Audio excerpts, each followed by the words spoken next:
মৃণাল শইকীয়াই এটা টেগ কৰিছে, মুখ্যমন্ত্ৰী টেগ কৰিছে, আপোনাৰ মুখখন বন্ধ থাকিব লাগিব। মৃণাল শইকীয়া ডাঙৰীয়া আমাৰ দলৰ এগৰাকী জ্যেষ্ঠ নেতা, গতিকে তেখেতে যিখিনি কথা কৈছে সেই কথাবিলাক আমি পৰ্যালোচনা কৰিব লাগে। তেখেতে কৈছে যে মোৰ কাৰণে কাৰোবাৰ বহু হাজাৰ ভোট নষ্ট হৈছে, গতিকে আমি পৰ্যালোচনা কৰিব লাগিব 4 তাৰিখলৈকে মোৰ কাৰণে ক'ত ক'ত ভোট নষ্ট হ'ল। কাৰণ মই যিটো সমষ্টিত বিধায়ক, সেই সমষ্টিটোত প্ৰায় 50,000 মুছলমান মানুহ আছে, 25% ভোটাৰৰ 25% মুছলমান মানুহ আছে। সেই সমষ্টিটোতো মোৰ এটা আশা আছে যে মই 70-80,000 ভোটত লিড ল'ম। মৃণাল শইকীয়াৰ যিটো সমষ্টি তাত 6-7% মুছলমান মানুহ আছে, এতিয়া তেওঁ 1.5 লাখ ভোটত লিড ল'ব পাৰিবনে নাই? তেওঁ 1.5 লাখ ভোটত লিড ল'ব পৰা তেওঁৰ সেই ধৰণৰ জনপ্ৰিয়তা আছেনে নাই? ঠিক তেনেকৈ তেওঁৰ সমষ্টিতটো মই কেম্পেইনিং কৰিব যোৱা নাই, তেওঁৰ কাষৰ সমষ্টিটো সৰু পথাৰত মই কেম্পেইনিং কৰি আহিছোঁ। এতিয়া সৰু পথাৰ বেছি ভোটত জিকিব নে তেওঁ বেছি ভোটত জিকিব, সেইটো চাব লাগিব। জনপ্ৰিয়তাটো কাৰ, মই কেম্পেইনিং কৰি অহা সৰু পথাৰত বেছি ভোট পাব নে তেওঁ কেম্পেইনিং কৰাত তেওঁৰ তাত বেছি ভোট? এতিয়া মোৰ সমষ্টিটোত মই নিৰ্বাচনৰ সময়ত যাবই পৰা নাই, মাত্ৰ 2 দিন গৈছোঁ। 2 দিন গৈ যদি মই 70,000 বা 72,000, 80,000 লিড দিব পাৰোঁ, তেওঁ গোটেই পিৰিয়ডটোৱে তাৰ সমষ্টিত থাকিলে। সেই সমষ্টিটোত থাকি য'ত 6-7% মাত্ৰ মুছলমান, মোৰ 25% মুছলমান মানুহ, তেওঁ কিমান বেছি ভোট দিলে? মোক দলে 3টা ক্লাষ্টাৰৰ দায়িত্ব দিছিল, 3টা ক্লাষ্টাৰত কিমান ভোটত জিকিলোঁ সেইটো এনালাইচিছ হ'ব। এতিয়া মই গৌৰৱেৰে ক'ব পাৰোঁ যে মোৰ 3টা ক্লাষ্টাৰ গুৱাহাটী, দৰং, ওদালগুৰি আৰু বৰপেটা, এই 3টাত মই অতি কমেও 3 লাখতকৈ বেছি ভোটত জিকিলোঁ। 3টা ক্লাষ্টাৰে মোৰ 3 লাখতকৈ বেছি ভোটত জিকিব। গতিকে এনেকুৱা ধৰণৰ যদি মই দলটোক ছাৰ্ভিচ দিব পাৰোঁ, মই দলটোক কাম কৰিব পাৰোঁ, তেতিয়াহ'লে পৰ্যালোচনা কেনেকৈ হ'ব? ইলেকশ্যনৰ পিছত আমি গৈ পৰ্যালোচনা কৰিম 4 জুনত। আচলতে মৃণাল শইকীয়াৰ তেওঁ ভোট লিড কমকৈ ল'ব বুলিয়ে তেওঁ ভয়তে আগতীয়াকৈ এনেধৰণৰ। এতিয়া মইতো নাজানো, মোৰ কথাটো হ'ল যে তেওঁ যিটো কথা ক'লে যে মোৰ কাৰণে দলৰ ক'ৰবাত ভোট কমিছে বুলি, তো মইতো য'ত য'ত গৈছোঁ সেইটো আলোচনা কৰিম নহয়। মোৰ ভোট ক'ত কমিব লাগিব? মোৰ সমষ্টিত 25% মুছলমান মানুহ আছে, সংখ্যালঘু, ধৰ্মীয় সংখ্যালঘু। তাত যদি মই 70,000, 80,000ত লিড ল'ব পাৰোঁ, তেওঁৰ 7% বা 6% মুছলমান মানুহ থকা সমষ্টিটোত তেওঁতো 1.5 লাখত লিড ল'ব লাগিব, 1 লাখত লিড ল'ব লাগিব নে নাই? তেওঁ পাৰিছেনে নাই?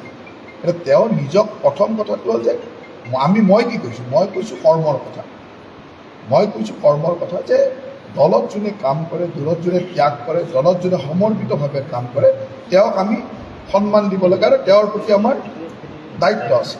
এতিয়া কিছুমান তেওঁ যদি নিজকে তাৰ মাজত ভাবি লৈছে, তেওঁৰ কথা মইতো আৰু ক'বলগীয়া নাই। কিন্তু মোৰ স্পষ্ট কথা যে তেখেত এজন জ্যেষ্ঠ বিধায়ক, দলৰ জ্যেষ্ঠ নেতা, তেওঁ কোৱা কথাখিনি মই 4 তাৰিখে পৰ্যালোচনা কৰিম।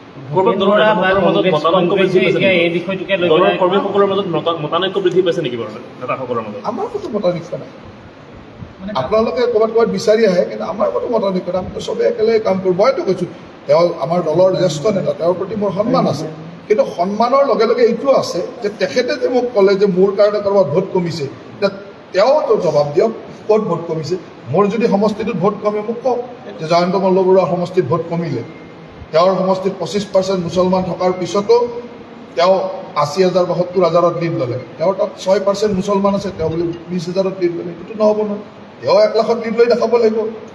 তেওঁ যদি মানে পৰ্যালোচনা কৰিলে পৰ্যালোচনা হ'ব, দলৰ কামত পৰ্যালোচনাটো পৰ্যালোচনা। সেইকাৰণে 4 তাৰিখৰ পিছত পৰ্যালোচনা কথাটো এনেকুৱা যে কথাটোতো জানেই, কিছুমান মানুহে এইবিলাক ছ'চিয়েল মিডিয়াত কৈ ভাল পায় আৰু আগতে আমাৰ এজন বিধায়কে কৈয়ে থৈছে যে মৃণাল শইকীয়াই 8 PM পষ্টটো খুব বেছি চাব নালাগে, গুৰুত্ব দিব নালাগে। সেইটো আগতে এজন বিধায়কে কৈ থৈছে। তেওঁ 8 PM এটা পোষ্ট দিয়ে আৰু 8 PM বুলি পোষ্ট দিয়ে, সেইটো বহুত গুৰুত্ব দিব নালাগে বুলি 8 PM দিছে। মই সেইকাৰণে বহুত বেছি গুৰুত্ব দিয়া নাছিলোঁ, আপোনালোকে সোধা কাৰণে ক'লোঁ। মই সেইকাৰণে নাজানো, মোক এজন আমাৰ আগৰ সতীৰ্থ বিধায়কে কৈ থৈছিলে যে 8 PM পষ্টটোত তেওঁক বেছি গুৰুত্ব দিব নালাগে। আজি মোৰ পষ্টটো 8 PM দিছে, সেইকাৰণে মই গুৰুত্বই দিয়া নাছিলোঁ। আজি আপোনালোকে সোধা কাৰণে ক'লোঁ। এতিয়া ভূপেন বৰাই এই গোটেই কথাটো টানি পেলাই কৈছে যে বিজেপিয়ে হাৰিম বুলি আচলতে গম পোৱাৰ পিছত এনেকুৱা ধৰণৰ 4 তাৰিখত নিৰ্বাচনৰ ফলাফল ওলোৱাৰ পিছত এইবিলাকৰ জবাব দিম। 4 তাৰিখলৈ ইমান দিনটো ৰখিছে আৰু কেইটা দিন? 4 তাৰিখলৈ ৰখিবলৈ 4 তাৰিখত ৰখাৰ পিছত ভূপেন বৰাকো জবাব দিম আৰু যাক জবাব দিব লাগে জবাব। কিন্তু ভূপেন বৰাই বৰ বেয়াকৈ কৈছে, কুকুৰ শিয়ালৰ লগত তুলনা কৰিছে বিজেপিৰ বিধায়কসকলক বা বিজেপিৰ নেতাসকলক।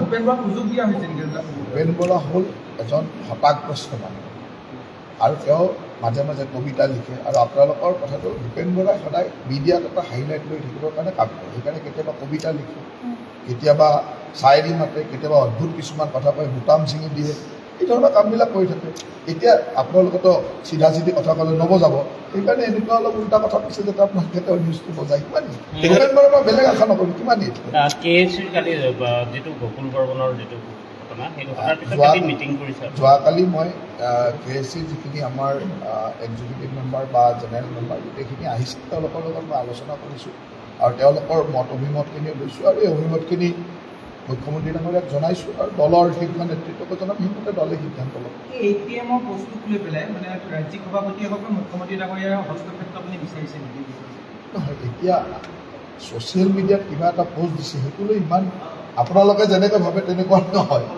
ছ'চিয়েল মিডিয়াত বহুত পষ্টে আহি থাকে দিয়ে এতিয়া বিধায়ক এজনে পষ্ট দিলেতো আপোনালোকে গুৰুত্ব দিব গুৰুত্ব দিছে ন পুৰণি সংঘাতটো যে কৈ থাকে সকলোৱে বা কৈ সেইটো স্পষ্ট হোৱা নিচিনা এতিয়া মই এটা কথা বুজি পোৱা নাই সংঘাত ন পুৰণিটো বা উঠাই ন আৰু পুৰণি কোন দলত 9 বছৰ কটোৱা মানুহজন পুৰণি নহয় নেকি মুখ্যমন্ত্ৰী ডক্টৰ হিমন্ত বিশ্ব শৰ্মা পুৰণি নহয় নেকি তো পুৰণিটো কোন ন আৰু পুৰণিৰ যিটো সংজ্ঞা সেইটো ক'ত সংজ্ঞাত আৰু মই এই সংজ্ঞাটোৱে কৈছোঁ যে যিসকল মানুহে দলত সমৰ্পিতভাৱেৰে দিন ৰাতি একাকাৰ কাম কৰে তেওঁলোকক আমি মান্যতা দিব লাগে মই সিমানেই জানো এনেকুৱা বহুত পুৰণি সতীৰ্থ আছে এতিয়া বিজয়া চক্ৰৱৰ্তীৰ দৰে বাইদেউ কিমান পুৰণা মানুহ কিন্তু দিন ৰাতি যেতিয়াই তেওঁ দায়িত্বত আছিল দিন ৰাতি একাকাৰ আজিও গুৱাহাটীত কেম্পেইনিং কৰিব গ'লে বিজয় বাইদেউৰ দৰে মানুহ লাগে বুলি কয় তাৰমানে কি বিজয় বাইদেউৰ সেই হেৰিটোতো কোনো অস্বীকাৰ নকৰে বিজয় বাইদেউ সকলোৱে আমি এইবাৰ গুৱাহাটীত কেম্পেইনিং কৰোঁতে গাঁৱলৈ গ'লে বা বিজয় বাইদেউৰ দৰে মানুহ এগৰাকী লাগে তাৰমানে কি বিজয় বাইদেউক সেই ধৰণে মাৰি যে পাইছিলে কিন্তু কিছুমান মানুহৰ কথা ক'লে মানুহে নাক কচাই দিয়ে এতিয়া কথাটো হ'ল যে নতুন পুৰণিৰ মাজত এনেকুৱা নহয় যে দক্ষতাটো পুৰণিৰ মাজতো আছে বহুত পুৰণি যথেষ্ট ত্যাগ কৰা যথেষ্ট সময় দিয়া মানুহ আছে আৰু আজি যিবিলাকে নিজক পুৰণি বুলি ক্লেইম কৰি থাকে সেইবিলাক এনেকুৱা আছিল যে বছৰত 5 দিন বিজেপি অফিচত আহিছে এতিয়াতো মানুহ আছে এনেকুৱা এনেকুৱা ধৰণৰ মানুহবিলাকে নিজকে পুৰণি বুলি ক্লেইম কৰি থাকে যিবিলাকে দিন ৰাতি দিছিলে সেই মানুহবিলাকেতো ক্লেইম নকৰে দিন ৰাতি যিবিলাক মানুহে দিছিলে সেইবিলাক ক্লেইম নকৰে কথাটো এনেকুৱা হ'ল নেকি তাৰমানে অশোক শৰ্মা অলপ দুৰ্বল কাৰণে লগে লগে ধৰক আপুনি কোৱাৰ পিছতে এটা চৌকছ আহিল কিন্তু ৰাজেন গোহাঁইক আজি পৰ্যন্ত এতিয়ালৈকে কোনো চৌকছ দিয়া নাই মোৰ হিচাপত দিছে চাগে মই নাজানো দলে কাক ক'ত চৌকছ দিছে কিন্তু নিয়মত দিব লাগে সেই ৰাজেন গোহাঁইক এতিয়ালৈকে দিয়া দলৰ বহুতে কয় যে তেওঁ দলৰ ৰাষ্ট্ৰীয় ৰাজেন গোহাঁইক বোলে অসম প্ৰদেশৰ পৰা নোৱাৰে দিব নাজানো মই নাজানো কি একে কৰিছিল ৰাজেন গোহাঁই যিটো কৰিছিল অশোক শৰ্মাই কৈছিল ভোটৰ দিনা তেনেকে মই নাজানো কিন্তু মোৰ হিচাপত দিছে চাগে ৰাজেন গোহাঁইক দিছে দিব লাগে কাৰণ মোৰ হিচাপত দিব লাগে মই নাজানো কাক ক'ত দিছে আৰু আপোনালোকৰ মিডিয়াতে দেখিছোঁ এখন চৌকছ দিয়া মই বেলেগক মই গম নাপাওঁ কাক চৌকছ দিয়ে কাৰণ মইতো দলৰ